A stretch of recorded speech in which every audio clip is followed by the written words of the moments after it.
Ya, setelah dua video sebelumnya, kita belajar atau membahas tentang pendahuluan probabilitas serta aturan dasar mengenai perhitungan probabilitas.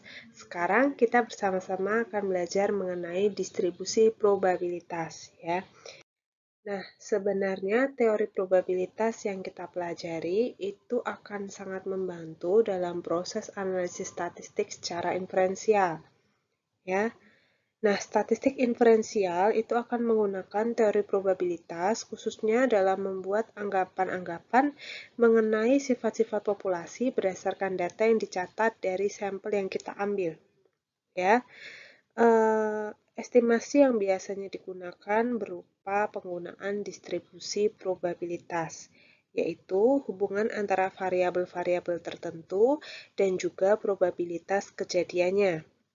Nah, dalam contoh, ketika suatu variabel itu bersifat diskret, maka hubungan antara serangkaian variabel dan probabilitasnya disebut dengan distribusi probabilitas diskret. Sedangkan untuk variabel yang kontinu disebut distribusi probabilitas kontinu. Ya. Dalam disiplin ilmu yang ilmiah gitu ya, contohnya kayak farmasi, fisika, kimia, biologi gitu ya, mungkin untuk memprediksi atau menghitung hasil percobaan secara teoritis itu dilakukan menggunakan konsep probabilitas ini.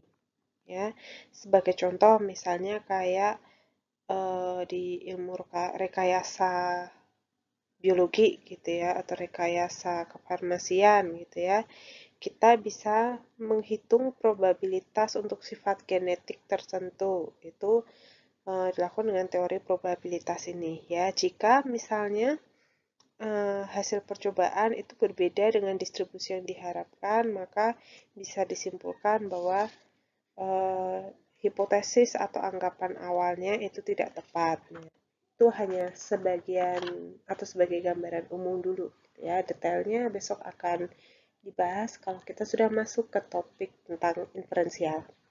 Nah, sekarang kita bahas dulu tentang variabel diskret ya di bagian distribusi probabilitas diskret. Ketika kita berbicara tentang distribusi probabilitas ya. Sebenarnya apa yang dimaksud dengan distribusi probabilitas ya? Sebenarnya ini bisa didefinisikan sebagai plot probabilitas teoritis terhadap sampel atau terhadap variabel gitu ya. Nah, distribusi probabilitas diskret ini tentunya menghitung dan menggambarkan probabilitas terjadinya suatu peristiwa yang diskret. Ingat contoh dari variabel diskret yang sudah kita bahas pada pertemuan sebelumnya ya. Di sini dicontohkan data observasi penderita novel coronavirus, kan ada beberapa kelompok-kelompok ya. Misalnya di sini kasusnya adalah suspek, positif dan juga negatif ya. Di sini digambarkan setiap variabel ya itu punya nilai sendiri-sendiri ya, dia sebagai suspek, positif atau negatif. Ya, ini contoh peristiwa yang diskret. Nah, sedangkan ada pula data lain ya, data distribusi lain yang dikenal dengan distribusi binomial ya. Dalam bidang ilmu kefarmasian, distribusi binomial ini paling umum digunakan ya.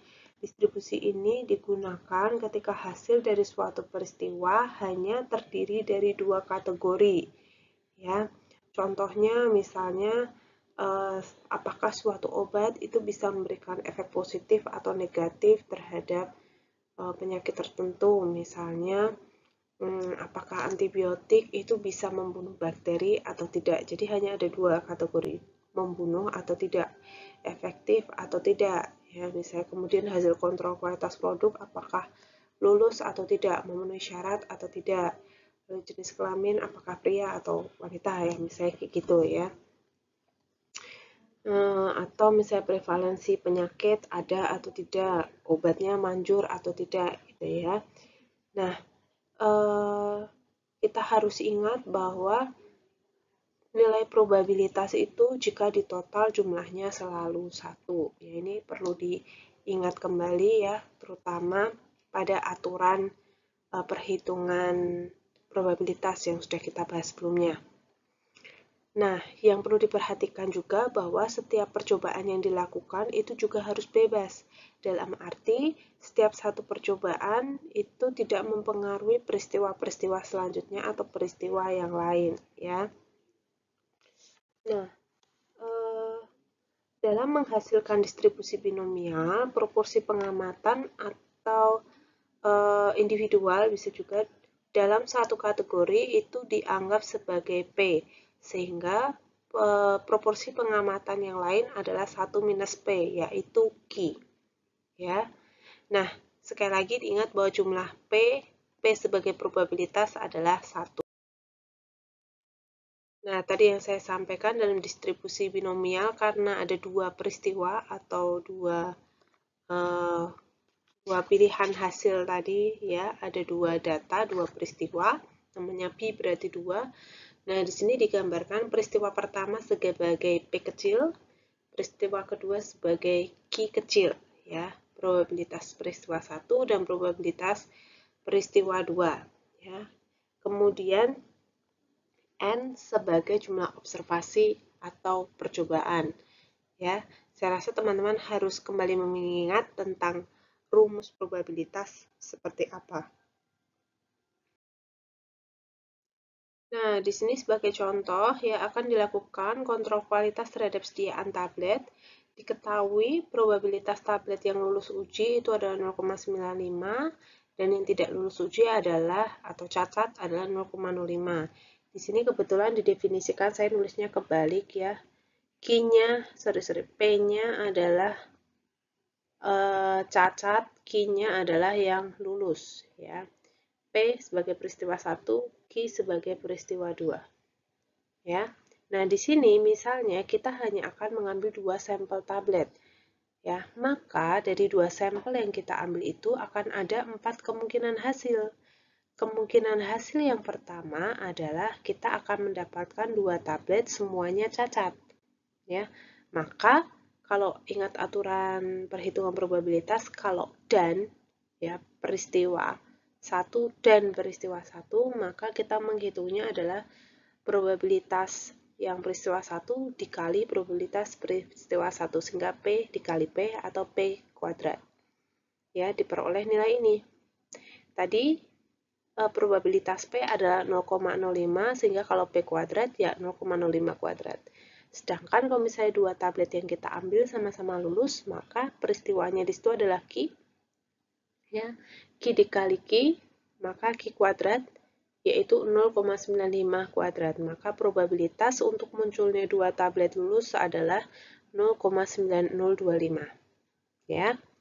Nah, ada juga potensi 1 tablet cacat dan 1 tablet lulus ya. P dikali Q atau Q dikali P ya. Jika kondisinya 1 tablet cacat dan 1 tablet lulus, maka ya di sini kita bisa rumuskan 2PQ ya, sehingga nilai probabilitasnya adalah 2 dikali nilai probabilitasnya adalah 2 dikali 0,05 dikali 0,95, sehingga kita akan memperoleh 0,095. Ini untuk nilai probabilitas munculnya 1 tablet cacat dan juga 1 tablet lulus ya. Nah, sehingga kalau probabilitas totalnya ya, probabilitas totalnya itu nanti kalau dijumlah ingat harus 1 ya. P kuadrat ditambah PQ ditambah QP ditambah Q kuadrat itu harus 1 ya. Itu perlu diingat. Nah, di contoh ini memang mungkin tidak terlalu kompleks ya, karena hanya diambil 2 sampel saja ya. Namun bayangkan jika yang diambil sampelnya adalah ratusan, puluhan, maka kita tidak mungkin memetakan satu persatu template-nya seperti ini tidak mungkin ya. Kalau 3 itu masih memungkinkan. Contohnya demikian, kalau 3 sampel, ya berarti 3 tablet cacat semuanya P pangkat 3. Ya, dan seterusnya, dan seterusnya. Nah, tapi bagaimana kalau sampel yang digunakan cukup banyak ya? Maka kita harus menghitung probabilitasnya dengan menggunakan persamaan yang lebih simpel untuk kita. Nah, yaitu persamaan Bernoulli ya. Persamaan Bernoulli ini menggambarkan peluang dari suatu kejadian yang akan diamati. Nah, ini diperoleh dengan menghitung n faktorial. N faktorial di sini n-nya menggambarkan ukuran sampel, kemudian dibagi dengan n min x faktorial dikali x faktorial. Ya, kemudian dikali dengan P pangkat X dan juga Q pangkat N min X. Mungkin kalau teman-teman masih ada yang ingat ketika zaman SMA dulu, ya, bahwa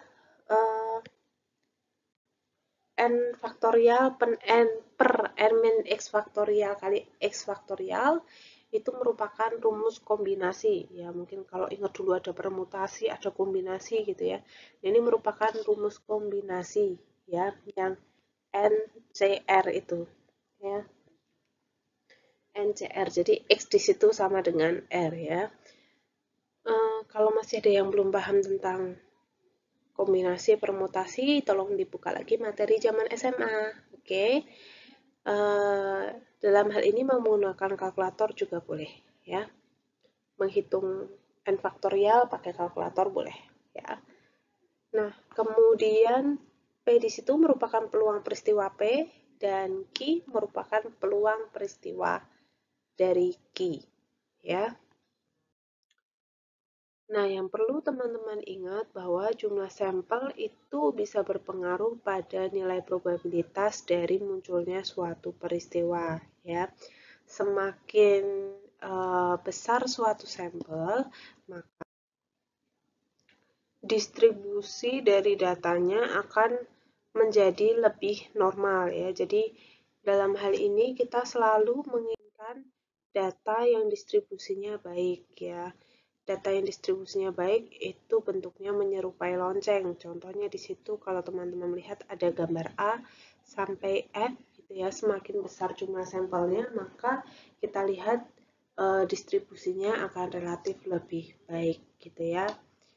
Nah, mungkin itu yang bisa saya sampaikan mengenai distribusi probabilitas. Semoga bisa membantu pemahaman teman-teman dalam memanfaatkan probabilitas ini di bidang farmasian. Terima kasih.